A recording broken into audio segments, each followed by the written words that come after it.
Bismillahirrahmanirrahim. Assalamualaikum warahmatullahi wabarakatuh. Waalaikumsalam Waalaikumsalam warahmatullahi warahmatullahi Waalaikumsalam warahmatullahi wabarakatuh. wabarakatuh. Alhamdulillahalamin. Pertemuan pada hari ini bisa terlaksana ya, di dalam mata kuliah Hukum Parpol dan Pemilu. Ini kita ada beberapa materi yang mungkin akan kita pelajari pada semester ini ya. Jadi bagaimana perkembangan partai politik mulai dari partai politik di masa awal setelah kemerdekaan, yaitu di tahun 1955. Nanti kita akan pelajari pada pertemuan yang pertama, lalu hingga bagaimana perkembangan partai politik setelah reformasi ya.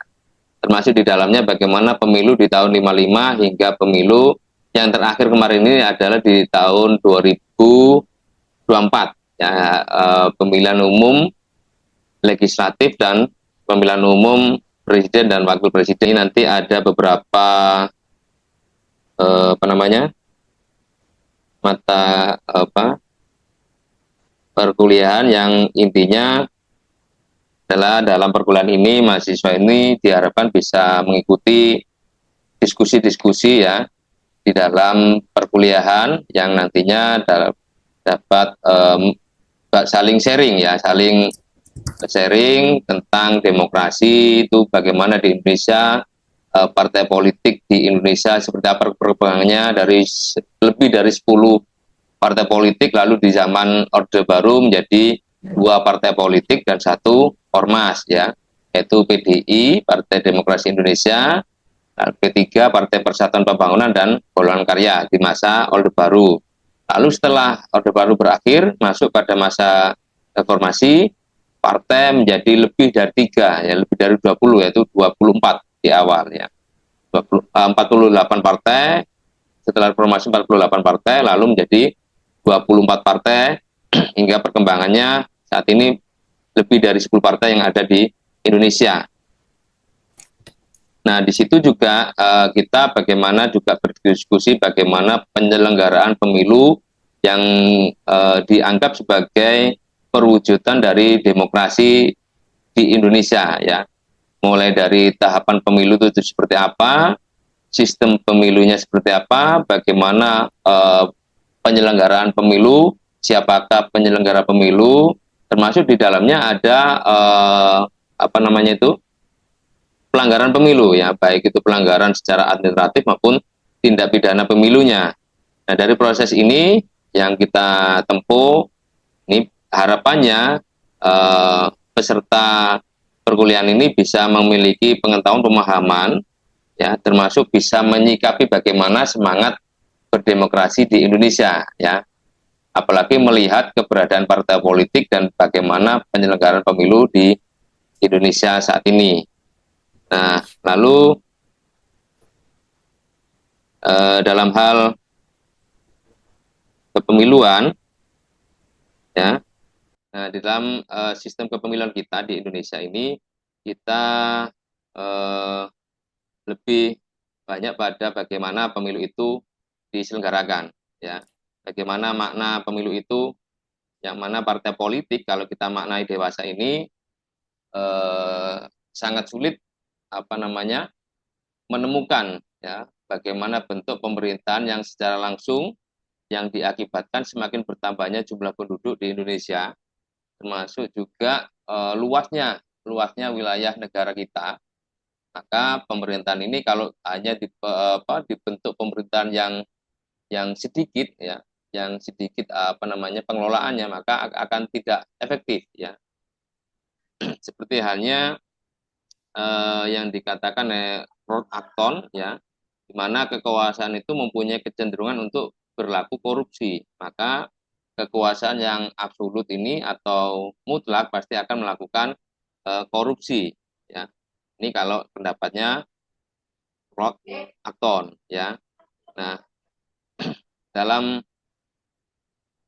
perkembangannya di dalam politik ya. Jadi politik itu berbicara pada kekuasaan ya, di mana kekuasaan itu merupakan masalah sentral di dalam suatu negara karena negara itu merupakan apa ya, bentuk jadi dari lembaga masyarakat politik ya yang paling besar dan memiliki kekuasaan yang apa namanya otoritatif ya. Nah, bahkan di dalam pandangan apa namanya itu Max Weber ya, kekuasaan di dalam suatu negara itu mencakup penggunaan paksaan ya, penggunaan paksaan yang absah ya di dalam suatu wilayah tertentu. Jadi ketika ilmuwan politik itu melakukan studi tentang negara, maka secara otomatis mereka akan memperbincangkan sesuatu yang berkaitan dengan kekuasaan yang ada di dalamnya. Ya, itu misalnya tentang bagaimana kekuasaan itu muncul, dari mana sumber-sumber kekuasaan itu berasal, termasuk bagaimana proses tentang memperebutkan dan mempertahankan kekuasaan. Nah, dinamika inilah yang akan terjadi di dalam perputaran politik di suatu negara. Termasuk salah satu dari pendistribusian kekuasaan itu adalah melalui apa ya, pemancaran ya. Pemancaran itu pembagian kekuasaan yang menurut teori dasarnya itu ada 3 bidang ya, yang seringkali kita sebut namanya trias politika ya. Ada eksekutif, ada legislatif maupun yudikatif ya. Tentu kita sudah pernah dengar ya tiga komponen ini ya. Ada eksekutif, legislatif dan yudikatif ya. Sudah pernah dengar sebelumnya 3 komponen ini Sudah, trias Pak. politika? Sudah, Pak. Sudah Iya, ya. Pak. Nah, dengan adanya pemancaran atau pembagian kekuasaan ini, maka suatu pemerintahan itu ya tentu ada perwakilan ya, membutuhkan mekanisme untuk mengekspresikan yang diwakili sehingga hak kebebasan berserikat, mengeluarkan pendapat ya ini diakui dan dilindungi sebagai bagian dari hak asasi manusia sebagaimana yang sudah diatur di dalam konstitusi kita, yaitu Undang-Undang Dasar Negara Republik Indonesia ya. Nah, di dalam keberadaan partai politik ini sebagai wujud dari pelaksanaan hak asasi manusia, yaitu adanya berkumpul, berserikat, mengemukakan pendapat, ya. Ini juga demi berjalannya demokrasi yang baik dalam suatu negara, yaitu melalui institusi partai politik yang tentunya yang terstruktur, ya, adanya pemilihan umum yang dilakukan secara berkala, lalu eh, di situ juga ada beroperasinya kelompok-kelompok penekan demokrasi yang berjalan sesuai dengan mekanisme yang ada, ya.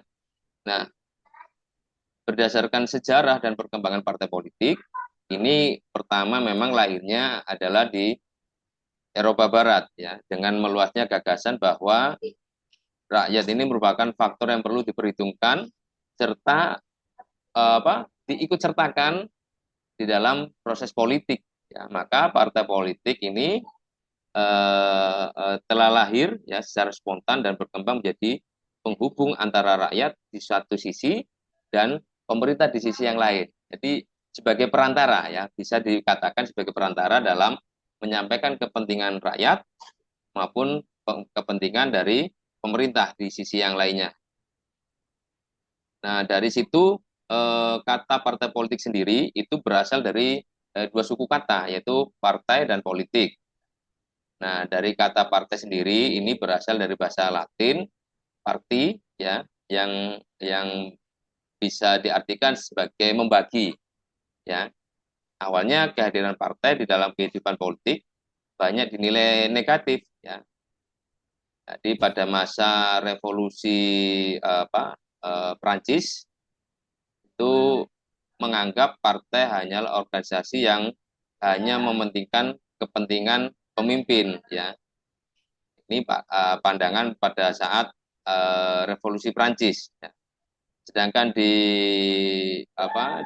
Eropa lainnya ya ada namanya George Washington itu meyakini bahwa partai itu sebagai penyebar bibit-bibit permusuhan dan ketidakpuasan terhadap masyarakat umum.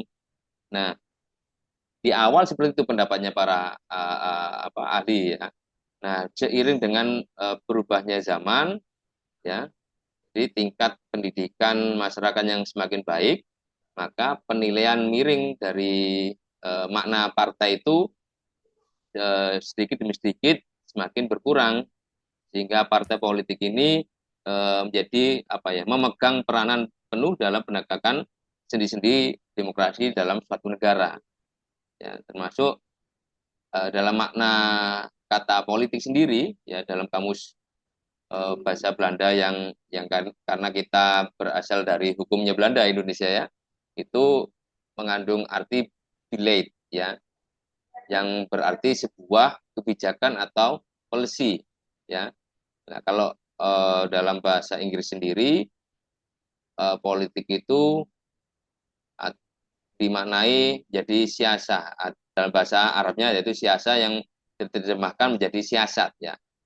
Nah, dalam kebijakan sendiri, ya, makna kebijakannya itu menjadi sebuah makna yang apa ya, sebagai perilaku perilaku atau tindakan yang mencerminkan apa namanya, kebajikan, ya, kebajikan atau rasa bijak bagi setiap pribadi, ya. Nah, ada hal yang berbeda yang dikemukakan oleh Plato, di mana politik itu dimaknai sebagai sistem kekuasaan pemerintahan yang apa namanya, yang dijalankan dan dipegang oleh kaum aristokrat, ya, kaum bijak, yang mana kaum aristokrat ini dipilih lewat proses keputusan bersama, ya, dan tentu di dalamnya tidak ada kediktatoran, ya. Bahkan Prof. Ramlan Surbakti, guru besar dari UNER, itu dalam bahasa lain menyatakan bahwa politik adalah usaha yang ditempuh oleh warga negara untuk apa namanya, untuk membicarakan dan mewujudkan kebaikan itu secara bersama, ya. Nah, kalau kita merinci lebih lanjut, maka politik itu bisa diartikan sebagai hal yang berkaitan dengan penyelenggaraan negara, ya, penyelenggaraan negara dan pemerintahan tentunya, termasuk juga politik ini sebagai kegiatan yang diarahkan untuk mencari dan mempertahankan kekuasaan dalam masyarakat. Kan bahwasanya partai politik adalah bagian dari badan hukum, ya, karena dalam mendirikan partai politik itu harus mempunyai badan hukum, ya. Kalau di Indonesia harus badan hukum ini, partai politik didaftarkan ke Kementerian Hukum dan HAM, ya, di Jakarta, harus mempunyai status badan hukum publik, ya, yang diakui oleh pemerintah, ya. Jadi ke Kementerian Hukum HAM dan tadi, ya, yang dimana badan hukum publik ini terdiri dari sekelompok orang yang terorganisir secara baik, ya, dengan tujuan merebut atau mempertahankan kekuasaan secara damai lewat pemilihan umum yang dilaksanakan secara berkala. Nah, di Indonesia ini secara berkalanya adalah selama 5 tahun sekali, ya, baik itu pemilihan umum legislatif maupun pemilihan umum presiden dan wakil presiden, dan juga pemilihan umum kepala daerah, baik itu gubernur, wakil gubernur, bupati, wakil bupati, dan wali kota, wakil wali kota, ya. Nah, dalam bukunya Prof. Miriam Budiarjo ini mendefinisikan partai politik itu sebagai apa ya, sebagai suatu kelompok yang terorganisir, yang anggota-anggotanya ini mempunyai orientasi, mempunyai nilai-nilai dan cita-cita yang sama. Nah, tujuan dari kelompok ini memang adalah untuk memperoleh kekuasaan politik, ya, termasuk merebut kedudukan politik, ya, yang biasanya dilakukan dengan cara konstitusional untuk melaksanakan kebijaksanaan yang mereka telah tentukan, ya. Jadi partai politik ini dalam apa namanya, ya, fikih siasa ini dipadankan dengan istilah al-hizm, ya, yang al-hizm. Nah, pada masa abad ke-21 ini, ya, yang lebih populer dengan era demokrasi kontemporer, partai politik juga seringkali digunakan apa ya, untuk memberikan pengaruh, ya, memberikan pengaruh yang cukup kuat atas kebijakan-kebijakan publik, ya. Bahkan di beberapa negara yang dikuasai oleh rezim otoriter dan diktator, ini para penguasa ini berusaha untuk melegitimasi kehadirannya melalui instrumen partai politik, ya. Kalau kita melihat pas Undang-Undang Nomor 2 tahun 2011 tentang partai politik, yaitu di pasal 1 ayat 1 itu disebutkan bahwasanya partai politik adalah organisasi yang bersifat nasional dan dibentuk oleh sekelompok warga negara Indonesia secara sukarela atas dasar kesamaan kehendak dan cita-cita untuk memperjuangkan dan membela kepentingan politik anggota, masyarakat, bangsa dan negara, serta memelihara keutuhan negara kesatuan Republik Indonesia berdasarkan Pancasila dan Undang-Undang Dasar Negara Republik Indonesia tahun 45, ya. Nah, di dalam itu berdasarkan dari definisi Undang-Undang Nomor 2 tahun 2011 tentang partai politik, maka bisa didefinisikan bagaimana ciri-ciri partai politik itu, ya. Yang pertama, melakukan kegiatan secara terus-menerus partai politik ini. Ya, yang kedua, partai politik ini berusaha memperoleh atau merebut dan mempertahankan kekuasaan seperti tadi pendapatnya para ahli di bidang politik, ya, mempertahankan kekuasaan dan pemerintahan sesuai dengan aturan yang berlaku, ya. Lalu yang ketiga, ikut serta dalam pemilu. Nah, di dalam ikut serta dalam pemilu ini tentu ada batasan-batasan yang diatur oleh penyelenggara pemilu. Nah, siapa penyelenggara pemilu di Indonesia?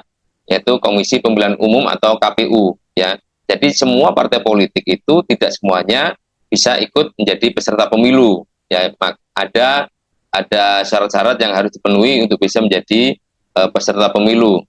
Dan yang keempat, bersifat lokal maupun nasional, yang tentunya partai politik itu punya akar dari masyarakat, ya. Jadi dari organisasi masyarakat yang tidak mempunyai kegiatan berkesinambungan, ini tidak bertujuan untuk merebut dan mempertahankan kekuasaan, tidak memiliki cabang-cabang di daerah dan tidak ikut serta dalam pemilu, maka syarat tersebut tidak dapat dikategorikan sebagai partai politik. Nah, di Indonesia ada partai politik yang bersifat nasional, ada juga partai politik yang berskala lokal, ya, khususnya di Aceh, ya, di Provinsi Aceh. Nah, di sini ada peran penting dari partai politik dalam suatu pemerintahan, ya, yang membuat sangat sedikit negara-negara di dunia ini mengabaikan hubungan antara partai politik dan iklim demokrasinya, ya. Nah, ini disebabkan adanya partai politik dalam kancah politik ini yang akan menghadirkan dua kemungkinan, ya, yaitu yang pertama, di mana sebuah negara ini akan dikuasai oleh rezim-rezim dinasti tradisional, atau, ya, dalam artian suatu negara akan berbentuk monarki, ya, ada kan negara-negara yang monarki kan. Sedangkan dari yang kedua, negara ini akan dikuasai oleh rezim militer, ya. Tentu kita sudah pernah dengar, ya, di mana di lingkup wilayah rumpun ASEAN saja mana negara yang monarki absolut dan mana yang rezim militer dalam rezimnya, ya. Nah, dalam sejarah negara-negara di dunia yang sempat dikuasai oleh rezim militer, jarang sekali tersedia ataupun membuka keran demokrasi bagi warga negaranya. Misalnya mana negara yang dikuasai oleh rezim militer di ASEAN? Ada yang tahu? Mana negara di ASEAN yang dikuasai oleh rezim militer, yang sudah dipastikan keran-keran demokrasi dari warga negaranya akan ditutup? Mana negara ASEAN yang rezim militer? Korea Utara bukan, Pak? ASEAN, yang ASEAN. ASEAN. Ya, yang Cina? ASEAN. Mana? ASEAN loh, ya. Mana negara Myanmar. ASEAN? Mana? Myanmar. Myanmar. Myanmar, ya, junta militer, ya.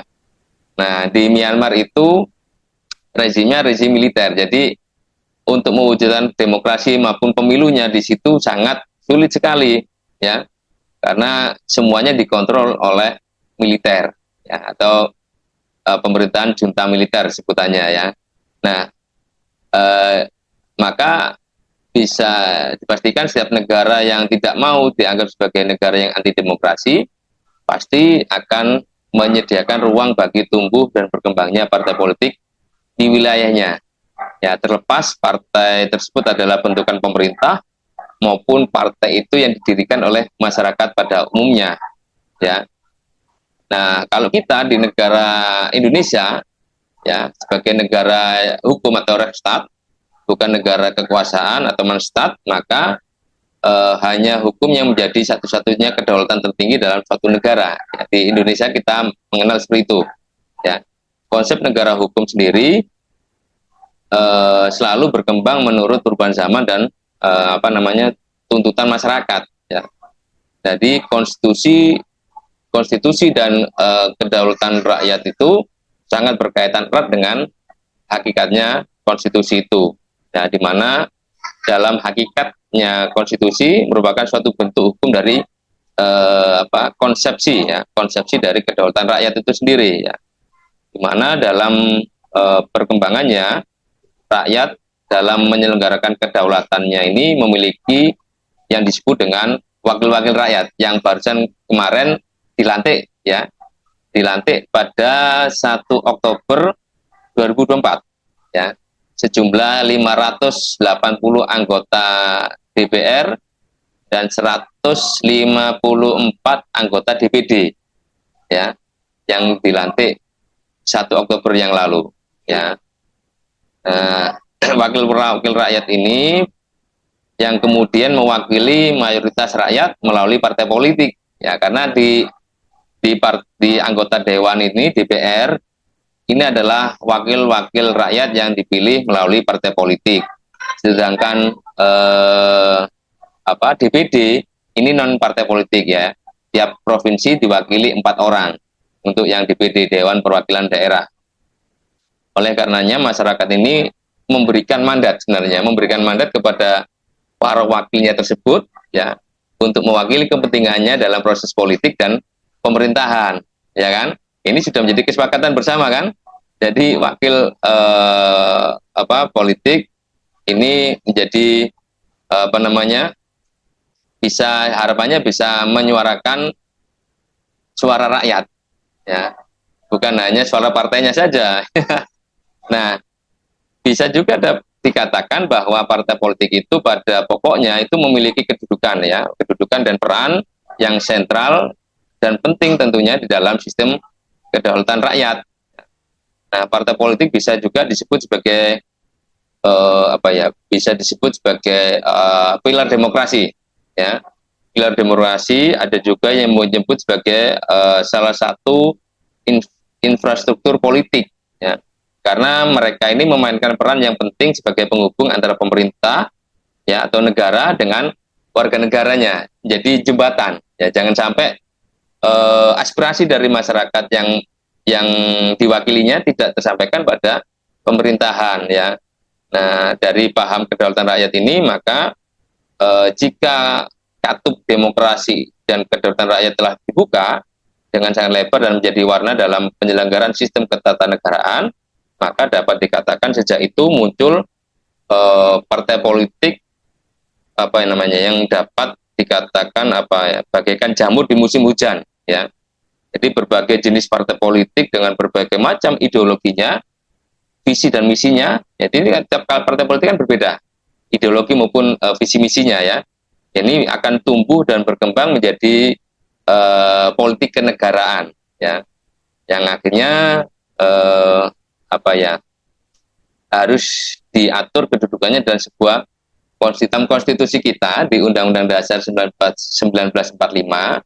Ini disebutkan pada pasal 6A, ya, ayat 2 dan dan pasal 22E, ya. Jadi pasal 6A itu menyebutkan bahwasanya pasangan calon presiden dan wakil presiden ini diusulkan oleh partai politik atau gabungan partai politik peserta pemilihan umum sebelum pelaksanaan pemilihan umum. Ya. Sedangkan dalam pasal 22E, ya, jadi peserta pemilihan umum ini untuk memilih anggota Dewan Perwakilan Rakyat dan anggota Dewan Perwakilan Rakyat Daerah adalah partai politik. Ya, jadi sudah jelas ya bahwasanya partai politik ini juga diatur di dalam konstitusi kita. Ya, jadi dalam berdasarkan pada pasal tersebut ini telah menunjukkan betapa peran sentral partai politik di Indonesia ini tidak dapat diabaikan, ya, karena partai politik adalah sebagai tempat suksesi kepemimpinan dan alat kontrol dari rakyat ya atas segala kebijakan yang nantinya akan dibuat oleh pemerintah ya lewat badan legislatifnya ya yang diisi oleh kader-kader partai politik melalui pemilu yang diselenggarakan secara berkala dan damai ya. Nah, ini tentu harapan oleh kita semua ya. Bagaimana partai politik memainkan perannya sebagai penyeimbang antara kepentingan rakyat dan kepentingan pemerintah. Mungkin itu dulu. Adakah yang mau disampaikan dari sini materi ini? Silakan kalau ada kita sharing dulu atau kita cukupkan. Silakan kalau ada yang... Tanya satu aja Pak. Oke, silakan Mas Taufik. Untuk yang terjadi saat ini, kan katanya parpol itu atau partai politik itu adalah salah satu pilar demokrasi. Nah, yang terjadi saat ini itu kenapa partai politik banyak yang bergabung ke pemerintahan, Pak? Nah, kan jadi tidak ada yang mengawasi dari sisi oposisinya. Dan ada berita lagi bahwa PDIP juga mau gabung ke pemerintahan.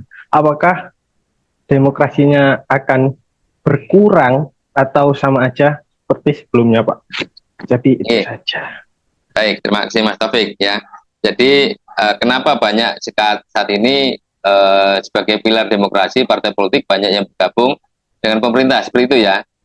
Akhirnya tidak. Iya Pak. Tidak terkontrol. Jadi pemerintahan itu akan lebih berkuasa gitu kan, bukan demokrasi Pak kalau begitu. Ya. Tidak ada yang mengawasi dari luar. Terima kasih. Iya. Jadi itu juga bergantung dari peran partai politik walaupun bergabung di pemerintahan, bagaimana sikap yang akan diambil oleh partai politik sendiri. Kalau mau partai politik itu di pemerintahan ya bergantung bagaimana sikap partai itu apabila ada kebijakan pemerintah yang tidak pro rakyat.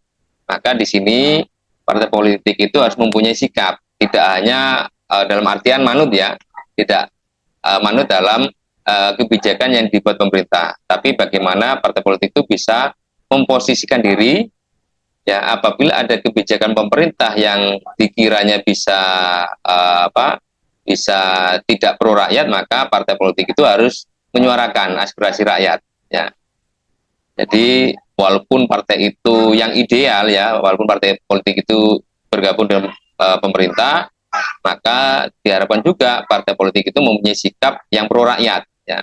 Tidak hanya pada saat pemilihan saja pro rakyat, tapi setelah duduk menjadi wakil rakyat di gedung dewan itu maka suara-suara rakyat itu bisa didengar atas kebijakan pemerintah yang tidak pro rakyat. Nah, agar pilar demokrasi yang seharusnya dilaksanakan itu bisa berjalan, ada check and balance yang dilakukan dalam pemerintahan yang berjalan nanti. Seperti itu Mas Taufik. Pak, untuk partai politik itu dibatasi nggak sih Pak? Kayak seberapa banyak jumlahnya? Iya Pak. Ya, selama undang-undang itu tidak menyebut pembatasan maka boleh. Saya terima kasih atas waktunya serta diskusinya pada pertemuan hari ini. Semoga bermanfaat. Saya akhiri. Assalamualaikum warahmatullahi wabarakatuh. Waalaikumsalam warahmatullahi wabarakatuh.